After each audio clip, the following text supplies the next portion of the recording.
ఓం శ్రీమాత్రే నమః. ఆంధ్రప్రదేశ్ రాష్ట్రంలోని ఈస్ట్ గోదావరి జిల్లాలో రాజమహేంద్రవరం గోదావరి ఒడ్డున అద్భుతంగా నిర్మించిన మహాకాళేశ్వర టెంపుల్ ఇప్పుడు రాజమండ్రికి మరో తలమానికంగా నిలిచింది. రోటరీ చారిటబుల్ ట్రస్ట్కి చైర్మన్గా ఉన్న పట్టపగులు వెంకట్రావు గారు రోటరీ క్లబ్ సేవా కార్యక్రమాల్లో చురుగ్గా పాల్గొనే మార్వాడీలతో పాటు ఉజ్జయిని వెళ్ళి అక్కడ ద్వాదశ జ్యోతిర్లింగ క్షేత్రమైన మహాకాళేశ్వర ఆలయాన్ని సందర్శించారు. దేశం గర్వించదగ్గ ఇటువంటి ఆలయాన్ని రాజమహేంద్రవరంలో గోదావరి తీరాన నిర్మించాలని సంకల్పించారు. ఉజ్జయినిలో మహాకాళేశ్వరుడికి జరిగే భస్మాభిషేకానికి మహా అద్భుతమైన క్రతువుగా దేశవ్యాప్తంగా పేరుంది. ఈ భస్మాభిషేకాన్ని చూడటానికి దేశం నలుమూలల నుంచి పెద్ద ఎత్తున భక్తులు ఉజ్జయిని వెళ్తూ ఉంటారు. ఈ నేపథ్యంలో ఉజ్జయిని మహాకాళేశ్వర ఆలయాన్ని సందర్శిస్తే లభించే అనుభూతిని దక్షిణాది రాష్ట్రాల భక్తులకు అందించాలని రాజమహేంద్రవరంలో ఈయన ఆలయ నిర్మాణానికి శ్రీకారం చుట్టారు. అత్యంత సుందరంగా మహాకాళేశ్వర ఆలయాన్ని నిర్మించారు. గర్భాలయంలోని శివలింగాన్ని దర్శించుకునేందుకు 4 వైపులా 4 ప్రధాన ద్వారాలను అమర్చారు. ఒకే సమయంలో ఎంతమంది భక్తులైనా కానీ అక్కడ జరిగే క్రతువులను ఆనందంగా వీక్షించడానికి అనువుగా ఉంది. మహాకాళేశ్వర ఆలయాన్ని దర్శించుకోవటానికి రాత్రి సమయమే అనువైన సమయంగా చెప్పుకోవచ్చు. పూర్తిగా విద్యుత్ కాంతితో అద్భుతంగా దర్శనం చేసుకోవచ్చు. 109 అడుగుల గర్భాలయ నిర్మాణం భక్తుల మనసు దోచుకుంటుంది.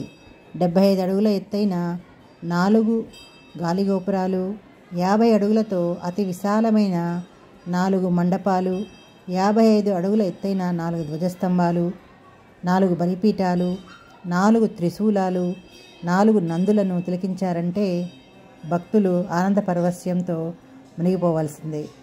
గర్భాలయానికి 4 వైపులా గుమ్మాలతో ఆలయాన్ని నిర్మించడం ఇక్కడ మరో విశేషం. 32 ద్వైత 32 అద్వైత ఆలయాలతో కలిపి మొత్తంగా 64 ఉపాలయాలు ఆకట్టుకుంటాయి. ఈ ఉపాలయాలను దర్శించుకుంటూనే మహాకాళేశ్వర గర్భాలయంలోకి వెళ్ళేలా ఆలయ నిర్మాణాన్ని చేపట్టారు. గర్భాలయంలో ప్రధాన శివలింగంతో పాటు బలిపీఠాలు, నందులు ప్రధానంగా కనువిందు చేస్తూ ఉంటాయి. సాయంత్రము శివునికి సప్తహారతులను దర్శింపచేస్తారు.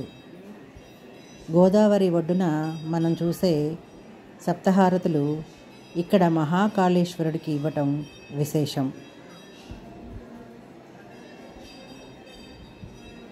సప్తహారతుల్లో నందిహారతి, నాగహారతి, కల్పవృక్షహారతి, నక్షత్రహారతి, కుంభహారతి, త్రిదళ హారతి వంటివి ప్రత్యేకంగా చెప్పుకోవచ్చు. ఉజ్జయిని మహాకాళేశ్వరుడి ఆలయంలో జరిగినట్లుగానే రాజమహేంద్రవరం మహాకాళేశ్వరుడి ఆలయంలో కూడా భస్మాభిషేకం చేస్తారు. ఇక్కడ రోజు తెల్లవారుజామున 4 గంటల నుంచి 6 గంటల వరకు శాస్త్రోక్తంగా జరిపే భస్మాభిషేకాన్ని వీక్షించడానికి వందల సంఖ్యలో భక్తులు విచ్చేస్తూ ఉంటారు. ఈ భస్మాభిషేకం కోసం రోటరీ క్లబ్ నిర్వహిస్తోన్న 2 కైలాస భూముల నుంచి చితాభస్మాన్ని శాస్త్రోక్తంగా సేకరించి ఆలయానికి తెస్తారు. దేహం చాలించిన వారి చితాభస్మాన్ని తెల్లటి వస్త్రంలో మూటగట్టి లింగాకారంలో ఉన్న మహాకాళేశ్వరుడికి అర్చకులు అభిషేకిస్తారు. దేహం చాలించిన ప్రతి ఒక్కరి ఆత్మ చితాభస్మాభిషేకంతో శాంతిస్తుందనేది భక్తుల నమ్మకం. ఉజ్జయినిలో అయితే భస్మాభిషేకానికి పురుషులను మాత్రమే అనుమతిస్తారు. కానీ రాజమహేంద్రవరంలో మహిళలకు కూడా అనుమతి లభిస్తుంది.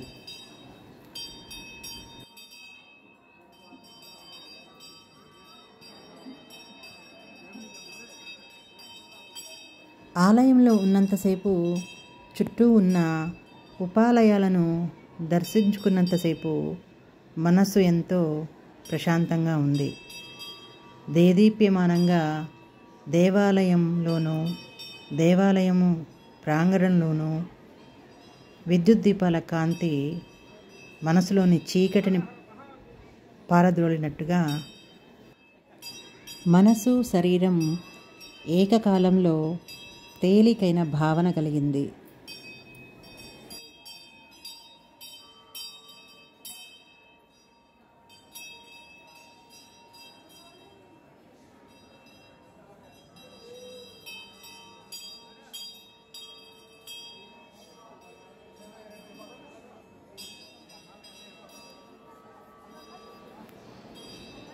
ఓవైపు వేదంలా ఘోషించే గోదావరి, మరోవైపు అమరధామంలా బాసిల్లే రాజమహేంద్రి, ఇంకోవైపు మహాకాళేశ్వరుడి దర్శన భాగ్యం అనిర్వచనీయమైన అనుభూతిని నింపాయి.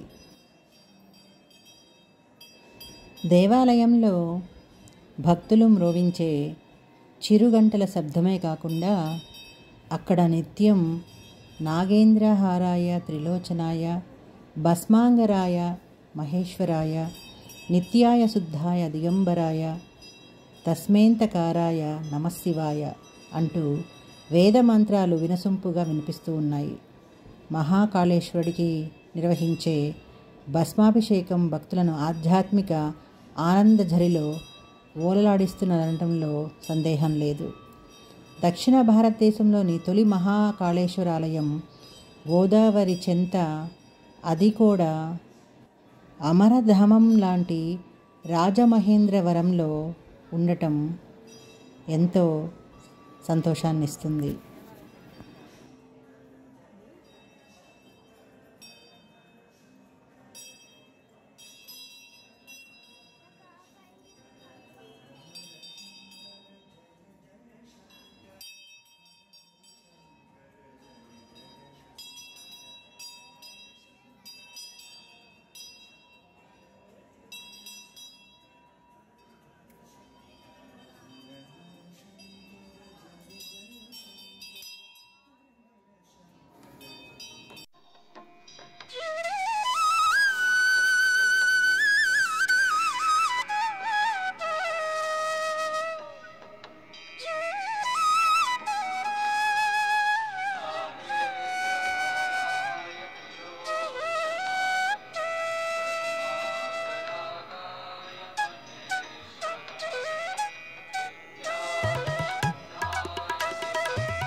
ఉజ్జయినిలోని ద్వాదశ జ్యోతిర్లింగమైన మహాకాళేశ్వర్ ఆలయాన్ని తలపించేలా ఇంత అద్భుతంగా నిర్మించి ప్రజలకు అంకితం చేసిన పట్టపగలు వెంకట్రావు గారికి ధన్యవాదాలు తెలియజేస్తున్నాను. ఉజ్జయిని వరకు వెళ్ళి అక్కడ దర్శించుకోలేని వారు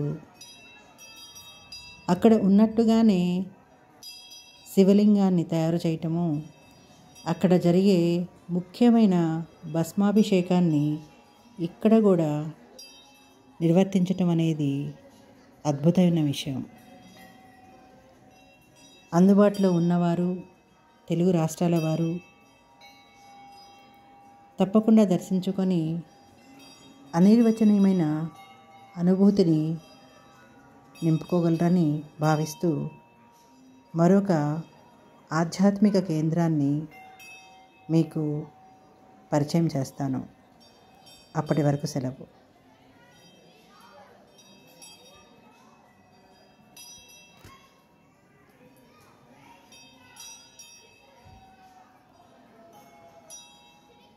మరొక వీడియోతో మళ్ళీ కలుస్తాను. ఓం శ్రీమాత్రే నమః.